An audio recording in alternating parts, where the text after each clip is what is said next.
संप्रदाय page number 30। तीर्थंकर महावीर के समय तक अविच्छिन्न रही जैन परंपरा ईसा की तीसरी सदी में दो भागों में विभक्त हो गई, दिगंबर और श्वेतांबर। मुनि प्रमाण सागर जी ने जैनों के इस विभाजन पर अपनी रचना जैन धर्म और दर्शन में विस्तार से लिखा है कि आचार्य भद्र बाहु ने अपने ज्ञान के बल पर जान लिया था कि उत्तर भारत में 12 वर्ष का भयंकर अकाल पड़ने वाला है। इसलिए उन्होंने सभी साधुओं को निर्देश दिया कि इस भयानक अकाल से बचने के लिए दक्षिण भारत की ओर विहार करना चाहिए। आचार्य भद्र बाहु के साथ हजारों जैन मुनि निर्गंध दक्षिण की ओर वर्तमान के तमिलनाडु और कर्नाटक की ओर प्रस्थान कर गए और अपनी साधना में लगे रहे, परंतु कुछ जैन साधु उत्तर भारत में ही रुक गए थे। अकाल के कारण यहाँ रुके हुए साधुओं का निर्वाह आगमानुरूप नहीं हो पा रहा था, इसलिए उन्होंने अपनी कई क्रियाएं शिथिल कर लीं, जैसे कटी वस्त्र धारण करना, 7 घरों में भिक्षा ग्रहण करना, 24 उपकरण साथ में रखना आदि।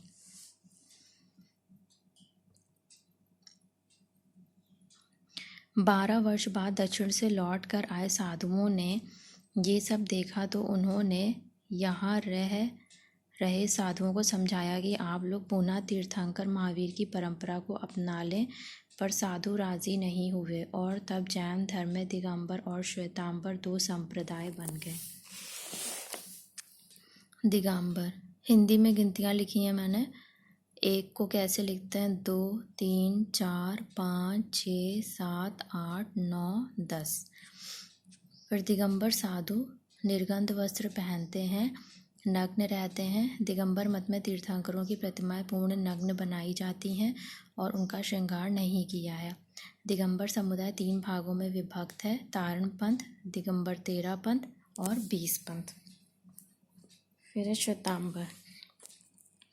श्वेतांबर एवं साध्वियाँ और सन्यासी श्वेत वस्त्र पहनते हैं। तीर्थंकरों की प्रतिमा पर धातु की आँख कुंडल सहित बनाई जाती हैं और उनका श्रृंगार किया जाता है। श्वेतांबर भी 2 भागों में विभक्त हैं। पहला देरावासी, ये तीर्थंकरों की प्रतिमाओं की पूजा करते हैं। दूसरा है स्थानकवासी, ये मूर्ति पूजा नहीं करते बल्कि साधु संतों को ही पूजते हैं। स्थानकवासी के भी 2 भाग हैं, 22 पंथी और श्वेतांबर 13 पंथ।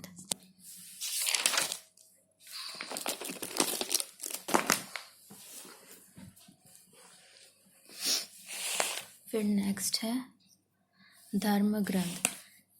दिगंबर आचार्यों द्वारा समस्त जैन आगम ग्रंथों को 4 भागों में बांटा गया है। पहला है प्रथमानुयोग, दूसरा है गणनायोग, तीसरा है चरणायोग, चौथा है द्रव्यानुयोग।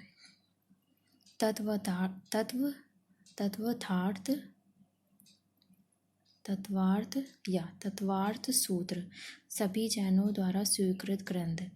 दिगंबर ग्रंथ प्रमुख जैन ग्रंथ हैं षट खटागम, मूलागम ग्रंथ, आचार्य कुंद द्वारा विरचित ग्रंथ समय सार, प्रवचन सार, नियम सार, रयण सार,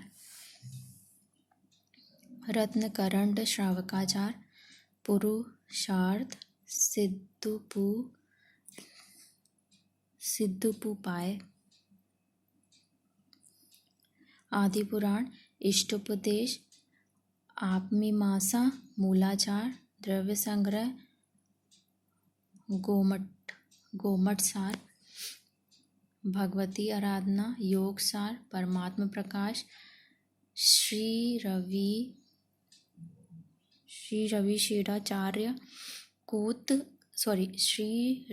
शेड़ाचार्य कृत पद्म पुराण, श्रेणिक चरित्र, हरिवंश पुराण, तिलोय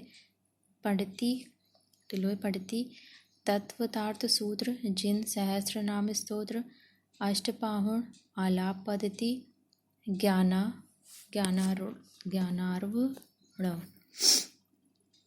आचार्य तारण स्वामी विरचित, मालारोहण, पंडित पूजा, कमलबत्तिसी, तारण, तरण, श्रावकाचार, न्याय समुच्चय 7, उपदेश, शुद्ध, सार, त्रिभंगी सार,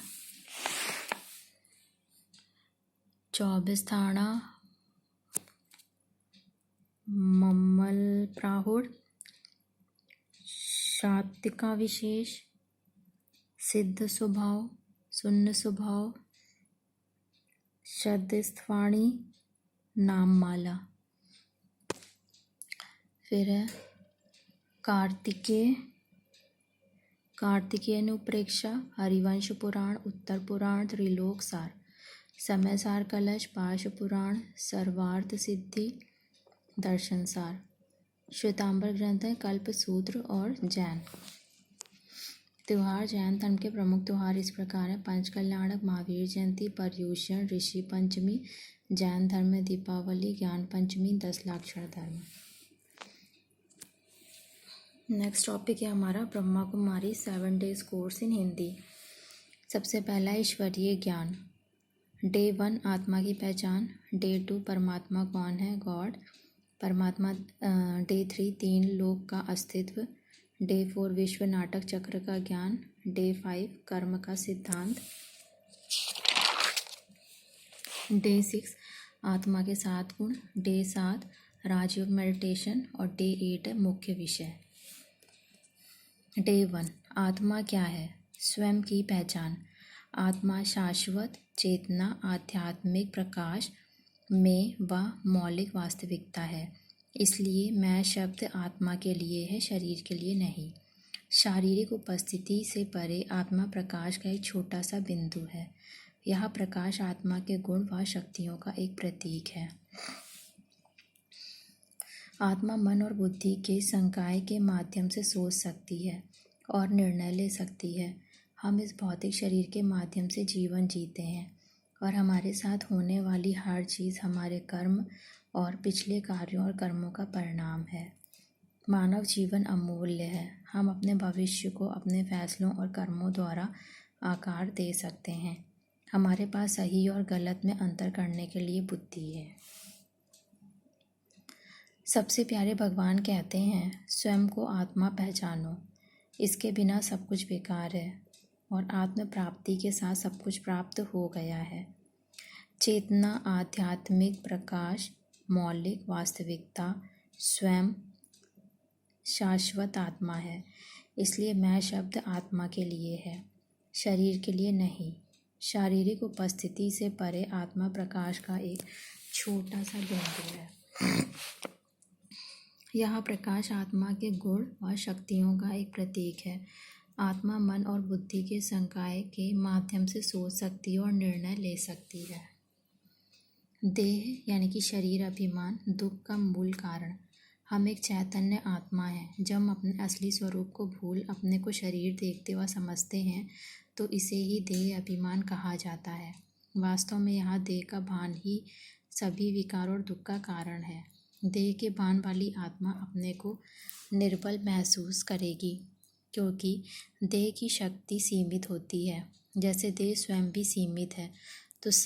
तो अब परमात्मा कहते हैं, अपने को आत्मा अभिमानी बनाओ, यह पुरुषार्थ करो, एक दूसरे को आत्मा देखो।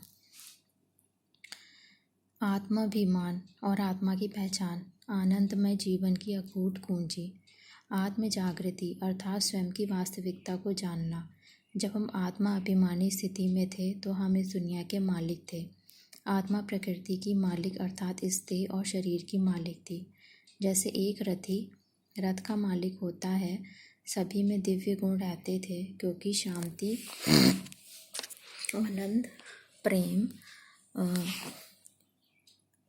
और पवित्रता यह आत्मा के निजी संस्कार हैं जो हमें परमपिता परमात्मा से मिले हैं। परमपिता परमात्मा का संपूर्ण परिचय। ज्ञान और विज्ञान।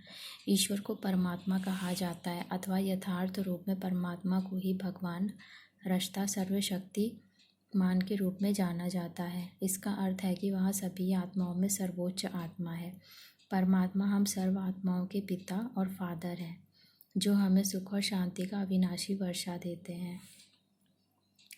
आत्माओं की तरह भगवान प्रकाश का ही एक सूक्ष्म बिंदु है, लेकिन मानव आत्माओं के विपरीत वो आत्मा जन्म और मृत्यु के चक्र से परे है, अर्थात चक्र में नहीं आते और कर्मों के फल सुख व दुख की अनुभूति नहीं करते, अर्थात वो अकर्ता सत्य हैं। भगवान सभी मानव आत्माओं का सर्वोच्च पिता, माता, शिक्षक, सखा और सद्गुरु हैं। शिव पिता का संदेश। तुमने मुझे जन्म जन्म पुकारा, मेरे मंदिर मस्जिद चर्च आदि बनाए और मुझे ढूंढने की हर कोशिश की। तुमने कितने जन्म तपस्या की, दान पुण्य किए ताकि तुम मुझे मिल सको। मेरे मीठे बच्चे, मैं तो तुम्हारा रूहानी बाप हूँ। मैं भी तुम्हारी जैसी एक आत्मा हूँ, लेकिन मुझे परम आत्मा कहते हैं। मैं परम पिता परमात्मा इसी समय आता हूँ और पुनः स्वर्णिम सतयुगी सुख की दुनिया की स्थापना करता हूँ।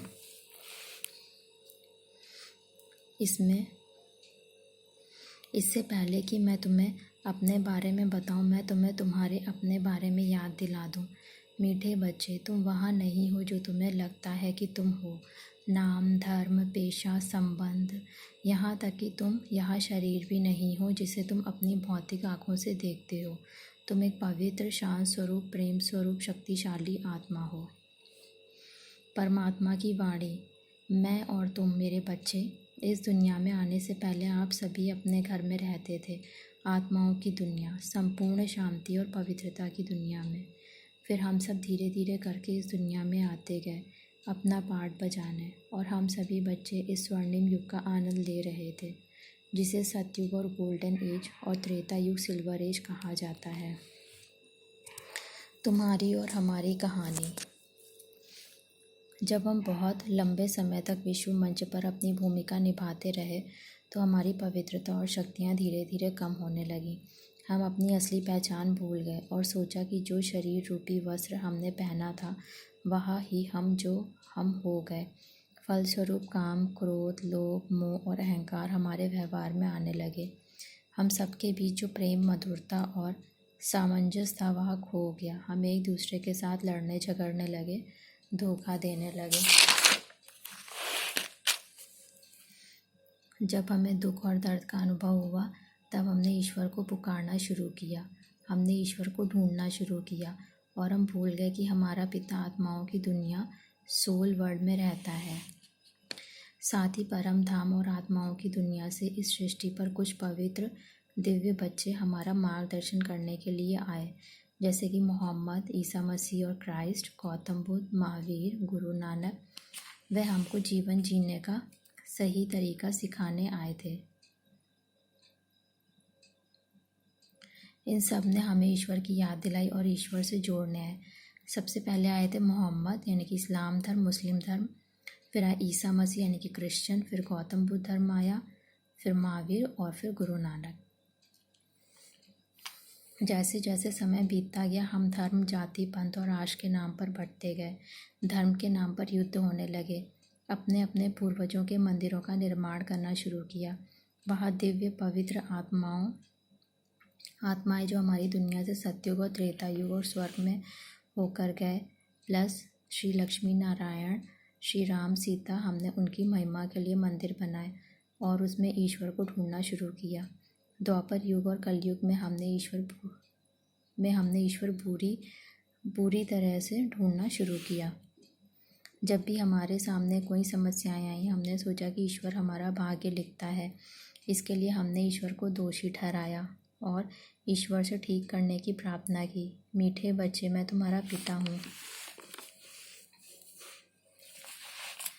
क्या मैं आपको कभी बीमारी, गरीबी, संघर्ष या प्राकृतिक आपदाएं दे सकता हूँ?